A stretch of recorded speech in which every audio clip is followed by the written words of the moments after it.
Hey y'all, Amy here. I know it's been a minute since my last video. I've just been super busy. I know everyone can relate to that. Just lessons and life. And then also I'm in a group called the Gun Girls. We have been doing some crazy wild stuff lately. If you follow me on Instagram, you've seen it. If not, head over and check it out. It's crazy. It's been so awesome, just busy. Good busy, but busy. So today I wanted to try and knock out a relatively quick video on how to help fight shooting low on the target. There are a ton of different reasons why we shoot low on the target. Today I'm going to show one technique, just one, for any of those keyboard warriors out there who want to say this doesn't work or this isn't right. This is one technique. It's proven to be very successful with my students. If you don't like it, that's fine. It may work great for y'all. You may hate it. Let's find out. Okay. Today I'm going to be using my Glock 19. I will have in my description how and who helped her get gussied up. I just got her back and she's a beauty. So check out that description for all the people, the best in the business, who helped her get this way. Starting out, rules of firearm safety. As you can see, I have my pistol in the cleared position. You can tell with my slide lock back, no live ammo, no magazine, we're good to go. First rule of firearm safety, always treat all firearms as if they are always loaded. We know that mine's cleared. I'm still gonna treat it as if it is always loaded.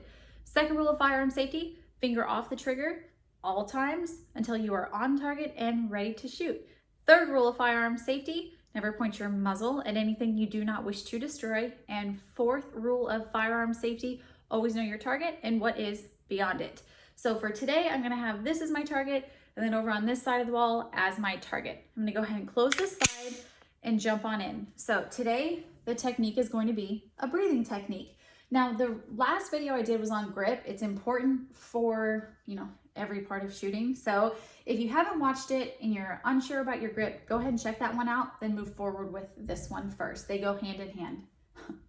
Pun intended. All right. So I'm gonna get my grip here and I'm gonna go over how we're gonna do this breathing technique. So it's all about exhaling through the trigger. So the way that I do it is I take a nice inhale up on target. I match the speed of my push on target with the inhale up. So it's a nice deep breath, and I'm gonna do it very exaggerated for y'all so you can hear it and also see my shoulders moving. Because once I come up on target and I've fully inhaled, my finger is gonna go on the trigger once I have lined up my sights. My finger goes on the trigger and I exhale all the way through that trigger.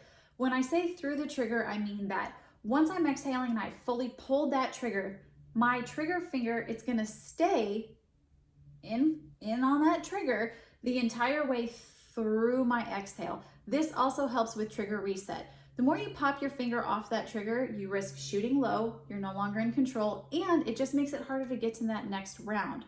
So I really believe in the slow is smooth, smooth is fast saying. We learn things slow so we can understand the basics and the fundamentals of it. Then once we get it, we move quicker. Everything is based on foundation. Here we go. I'm gonna go through it, we'll run through it, I'll redo it a few times, and if you have questions, you always know, drop them in the comments. Weird comments, I don't even read y'all, so don't even bother. All right, inhale up. I've lined up those sights, my finger's on the trigger. Finger off the trigger because I'm no longer ready to shoot. Come back down off target. Now you could see, I'm racking it to reset that trigger. You could see that through that exhale, after I had fully pulled that trigger, my finger stays on that trigger because I'm still exhaling. For those who are wondering, do I have to do that with every single round? No.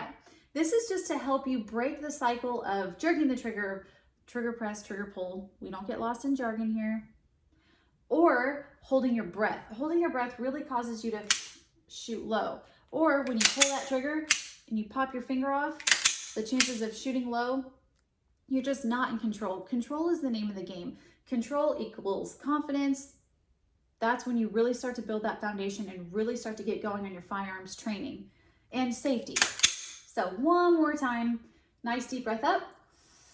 Line up my sights, finger on the trigger. Finger off the trigger because I'm no longer ready to shoot. Slow and steady back down to the high ready position for which I started. I'm gonna show it from right here. So I've taken a nice deep breath up, finger on the trigger. Very dramatic exhale, but I wanna show that it is a very slow and deliberate process where it's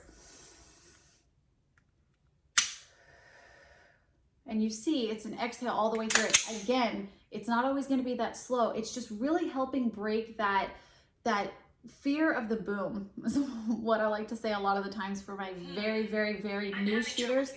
Oh, Siri decided to chime in. Sorry, y'all. She's very rude. All right, so I know there is that fear of recoil. It's just that anticipation. You know what's coming next. If you can break that train of thought and focus on your breathing, focus on lining up those sights, having a nice, strong grip.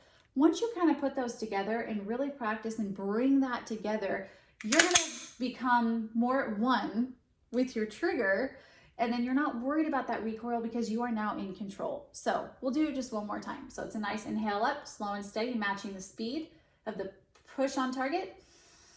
Finger on the trigger. Finger off the trigger. Slow and steady back down. All right. Like I said, I know that was relatively quick. It's basic, but it does take some time to kind of match.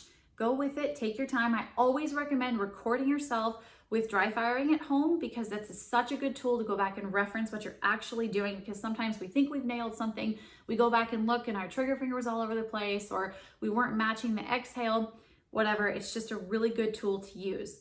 Again, any questions, drop them in the comments. I promise my next video will not take as long to make. If y'all have any requests on videos that you want to see next, please let me know. As always, thank you for following along with me. Thank you for the support. If you haven't subscribed, subscribe and hang out with me. I promise I'll make it fun. All right, y'all. Thank you for watching, and I'll see you next time.